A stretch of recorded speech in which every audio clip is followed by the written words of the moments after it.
like if Kathy's not here, they'll grumble, and but it's her. It's like so they know it's her and they know it's me because she fusses over him. I'm like, here's your feed. I'm getting the heck out of here. That's funny. All right, Tony. I don't feel like getting pecked. Now, is there a rooster there too, or no? There's two. And she had to separate them. And one Polish chicken had to be brought in with the others. Now, he doesn't know at night where to go, so she's got to pick him up and put him into the pen with the others. Yeah, it's a whole science to this stuff. He is Polish, so there you go. Yeah.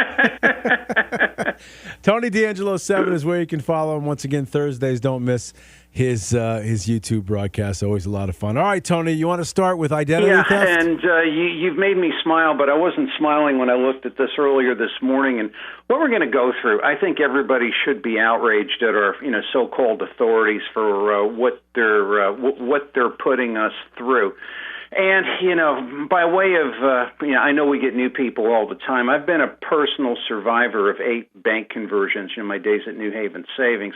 And we reported a year ago, the only place you could get the truth on what was happening in the ill-fated combination of M&T Bank and People's United was here. And we were getting the usual, blather and tears and everything from the state-supported media, but, we were giving you what was really taking place here. And this was a horror. This was Labor Day last year. Accounts were locked, checks were bouncing.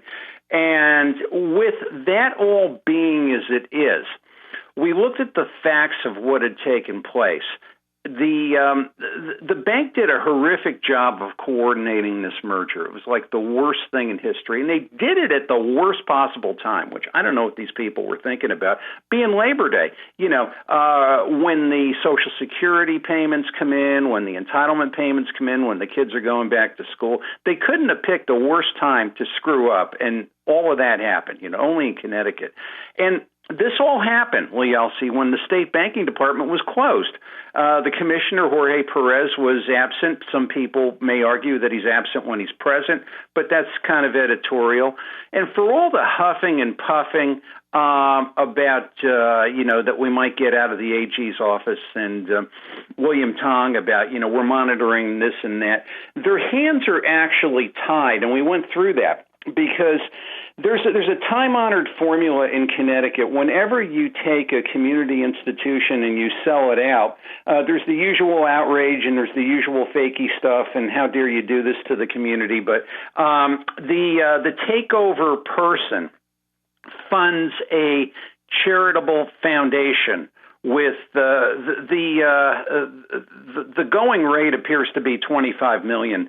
That hasn't changed since Anthem Blue Cross in 1994. And M&T Bank did that. It set up the Amplify Foundation. This is where Bridgeport finally said, Bridgeport had a right with People's United to say, we don't want this thing. It was like a community board, long story. But they quickly, Joe Ganim shut up, and they quickly gave that up when the Amplify Foundation, an equity, not equality, but an equity and inclusion-based foundation was showed up on the scene. Now, since when that happened, it's like, okay, we can yell and scream and, complain and do whatever, but there's not going to be any enforcement action. Now, there's been no accountability for a year. If you don't believe me, just look over your shoulder for a year. Now, if you think things couldn't have gotten any worse, any more screwed up, even in a place like Connecticut, they did, and they did a few days ago when M&T Bank had announced, and just another story of what makes Connecticut, they won't say how many thousands of people have had their identity stolen in a massive identity breach. Now, this is your dessert on top of your dinner. A year later, they announce it on August 30th. Now, pay attention to the dates here. The dates are significant because it's indicative of just so many things as how business is done here. So after this has gone on, these poor people are saying, wow, my identity's stolen with this bank. Now, the cause of this is they're tracing to a vendor called MoveIt. It's a financial like a financial transactions data vendor.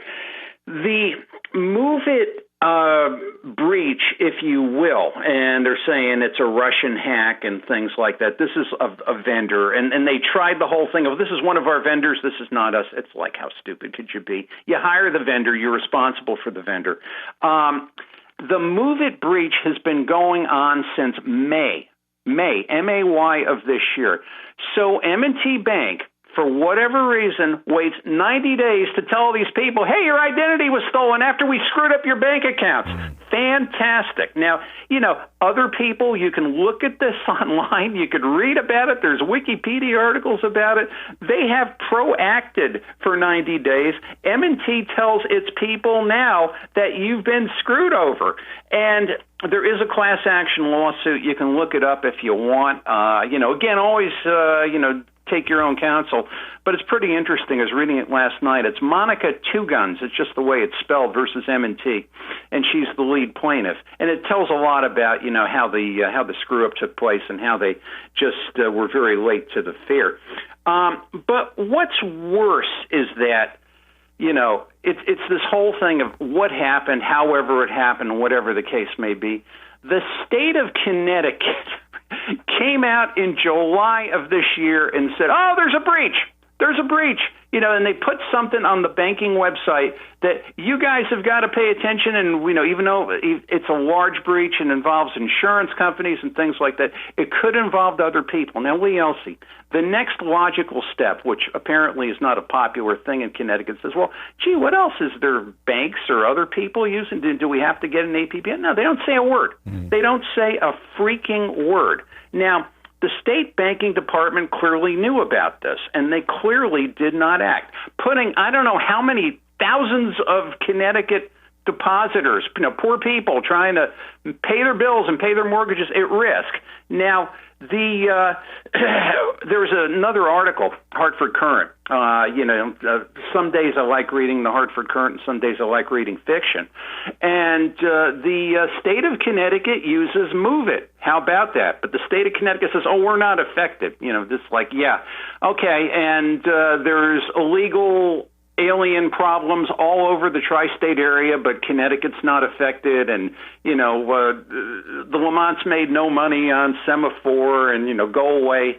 This doesn't concern you. It's just another lie in the state of Connecticut. And this is the data-sensitive state where the director of our IT, we looked at this over the fall, did not even know what TikTok was, couldn't even spell it. Now, it's also the regulation here and the fact that people are not being protected for what they did. There's a curious thing here with the Amplify Foundation. On August 13th, they start releasing money. Oh, we're sending out, equity and inclusion-based payments to charities and things like that. Timing's a little curious, don't you think? And that might be a liquidating payment here on the bribe. So it might be a condition precedent to a screw up. The timing is indeed curious. But the bigger picture to me is that, we put people in government, we put people in the legislature, we put people in the administrations of the state of Connecticut. I will withhold calling them the administrative state, at least for now. But we put them there to look after these things. The state clearly knew, Lee Elci. The banking department clearly knew. The bank clearly, and for 90 days, for 90 freaking days, they don't tell anybody. I can't tell you how livid I am. You should be livid, people. You should be absolutely livid, even if M&T is not your bank. And then my response is there anything we can do about it?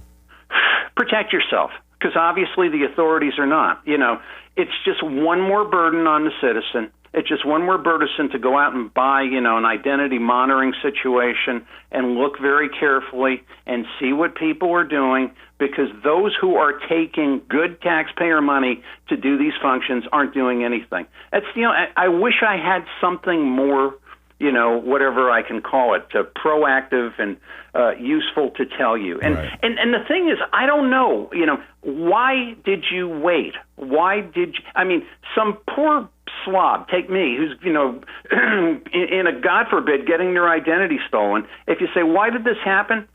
Thank your regulators, people. Thank your legislators. And not only that, what has me absolutely positively livid is when you go to, we looked at, I believe it was August, the elder banking bill, and it was a unanimous thing in the legislature, and the banks are going to save us all, and the banks are going to save us for protecting the elderly, and they're the only people that know this stuff, and. That bill was signed in late June. King Governor Ned Lamont, the unaccountable, signed the legislation in August. This breach is happening during this time, and we're giving the banking department more power. This is great.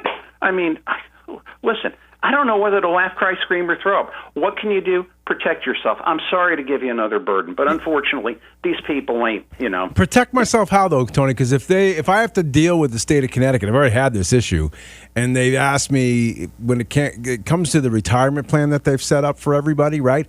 They want, in order to check that, I have to give them, once again, all my information online. I refuse to do it because of what we're talking about, right? So now, how do I mean, half the stuff I almost have to concede if I want to see what I have going on, or I have to give them information, let's say, if I want to get a new license plate or a new registration or whatever it is.